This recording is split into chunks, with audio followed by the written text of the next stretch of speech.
Code अथवा भारतीय दंड संहिता 1860 अब पदस्थापित हुआ है भारतीय न्याय संहिता 2023 द्वारा। जो विधान अभिनीत हुआ है 25 दिसंबर 2023 को, परंतु लागू किया गया है 1 जुलाई 2024। नमस्कार सभी दर्शकों को, मैं Anshita Agrawal BCom LLB semester 5 की छात्रा आज आई हूँ अपने माननीय अध्यापक Shri Saurabh Chakraborty, assistant professor of law, Indian Institute of Legal Studies के साथ भारतीय न्याय संहिता 2023 पे चर्चा करने के लिए। तो सर, जब हमारे पास आईपीसी था तो उसमें संशोधन के बजाय हमें एक नया विधान ही क्यों लाना पड़ा? देखो, आईपीसी का अगर हम हिंदी नाम देखें तो वह भारतीय दंड विधि 1860, और अगर हम बीएनएस 2023 का अगर हिंदी नाम देखें तो उसका नाम है भारतीय न्याय संहिता 2023।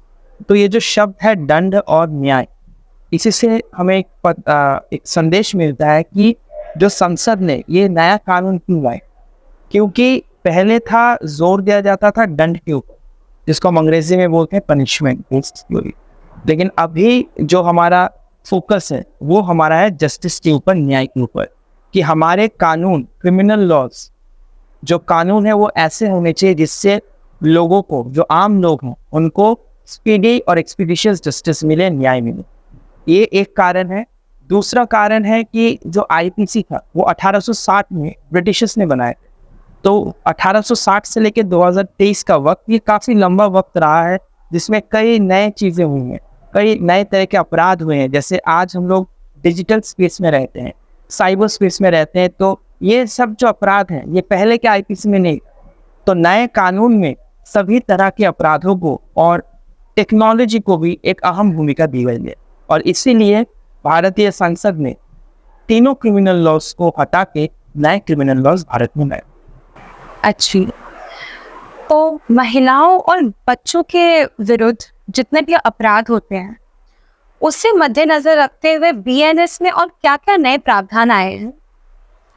आईपीसी 1860 जो हमारा पुराना कानून था, उसमें महिलाओं के प्रति अगर कोई अपराध हो रहा है या बच्चों के खिलाफ और कोई अपराध हो रहा है वो अलग अलग जगहों पर, लेकिन नए कानून में बीएनएस 2023 में वो सारे अपराधों को एक ही चैप्टर के अंतर्गत सूचीबद्ध किया गया है।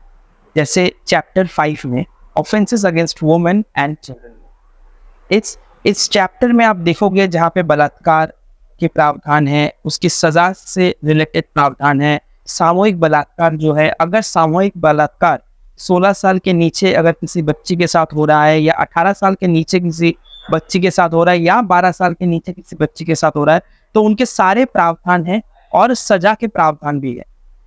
एक नया जो चेंज आया है, बदलाव आया है बीएनएस 2023 में, वो ये है कि अगर कोई पुरुष किसी महिलाओं को प्रताड़ित करे छल से, या उसको शादी करने के झांसे से अगर उसके साथ कोई शारीरिक संबंध बनाता है और उससे शादी नहीं करता है, लेकिन वो रेप नहीं है, तो इस केस में उसको अपराधी माना जा सकता है। अच्छा, और इसके लिए सजा का प्रावधान भी है।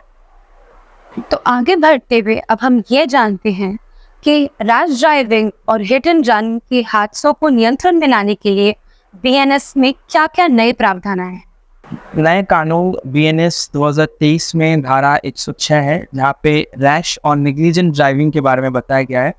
इस कानून में ये बोला गया है कि अगर कोई व्यक्ति रैश और नेग्लिजेंट ड्राइव करके किसी की हत्या कर दे और वो हत्या गैर इरादन हत्या हो, तो और ये घटना के बाद अगर वो घटना स्थल से बिना पुलिस या मजिस्ट्रेट को बोले अगर वहाँ से भाग जाता है, तो इसके लिए 10 साल तक की सजा के प्रावधान है और साथ ही फाइन भी लग सकता है।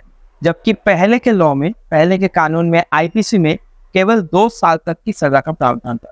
तो अगर हम देखें कि नया कानून ये जो हिट एंड रन केसेस है या रैश और नेग्लिजेंट ड्राइविंग केसेस को सख्ती के साथ डील करेगा। तो बीएनएस में ऐसे कौन से नए अपराधों को नियुक्त किया गया है जो कि आईपीसी में नहीं?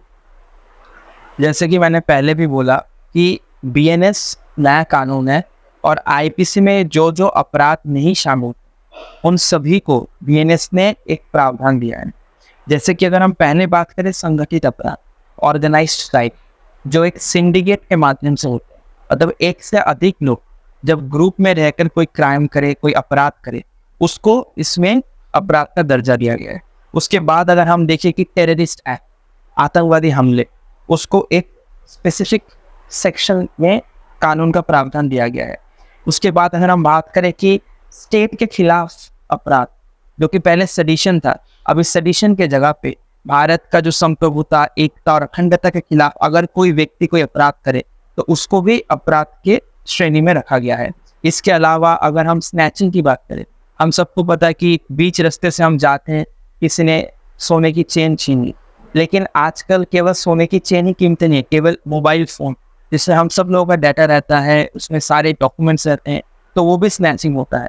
तो आईपीसी में पहले स्टेट अमेंडमेंट के थ्रू कई राज्यों में स्नैचिंग एक अपराध था, लेकिन नए लॉ में बीएनएस 2023 में स्नैचिंग पूरे भारत में एक अपराध है जिसकी सज़ा 3 साल तक की है। तो ये सारे नए नए अपराध हैं जो कि पहले हमारे कानून में नहीं था। और एक कानून में है कि कई ऑफेंसेस जो है, अपराध जो है, जो पहले जेंडर स्पेसिफिक हुआ करते थे अक्यूज्ड, जो केवल पुरुष कर सकते हैं, ऐसे कुछ ऑफेंसेस हैं ट्रैफिकिंग में या outraging the modesty of women में, जो अपराध ना केवल पुरुष कर सकते हैं बल्कि महिलाएं भी कर सकती हैं। मतलब अगर महिलाएं, पुरुष कोई भी वो अपराध करे तो उनको सजा मिलेगी। तो ये सारे जो बदलाव है ये बीएनएस 2023 में। तो सर LGBTQIA+ जो समुदाय है उनको मद्देनजर रखते हुए बीएनएस में और क्या क्या नए प्रावधान नियुक्त किए गए हैं? देखिए, पहले आईपीसी में जेंडर का अर्थ था मेल और फीमेल। अभी नए कानून में जेंडर की परिभाषा में ट्रांसजेंडर्स को भी नियुक्त किया गया है। लेकिन आईपीसी में जैसे 377 जो धारा था अननेचुरल ऑफेंसेस का, कि अगर कोई किसी व्यक्ति के साथ या पशु के साथ अगर कोई अननेचुरल सेक्सुअल इंटरकोर्स करे तो उसका सज़ा का प्रावधान था 10 साल से लेकर लाइफ इम्प्रिजनमेंट तक, और फाइन का भी प्रावधान था। लेकिन नए कानून में LGBTQ+ कम्युनिटी के लोगों के साथ अगर किसी भी तरह का अननेचुरल ऑफेंस होता है तो उसके लिए सज़ा का कोई प्रावधान। तो आप कह सकते हैं कि ये बीएनएस 2023 का एक खामी है। सर, आपका धन्यवाद करना चाहूँगी आज आप हमारे दर्शकों के लिए। तो सर, बीएनएस में इतनी सारी जानकारी देने के लिए आज मैं आपका शुक्रिया अदा करना चाहूँगी, और मैं अपने प्यारे दर्शकों का भी धन्यवाद करती हूँ जो हमारे साथ अंत तक बने रहे। For more such updates, like, share and follow our Law Times channel.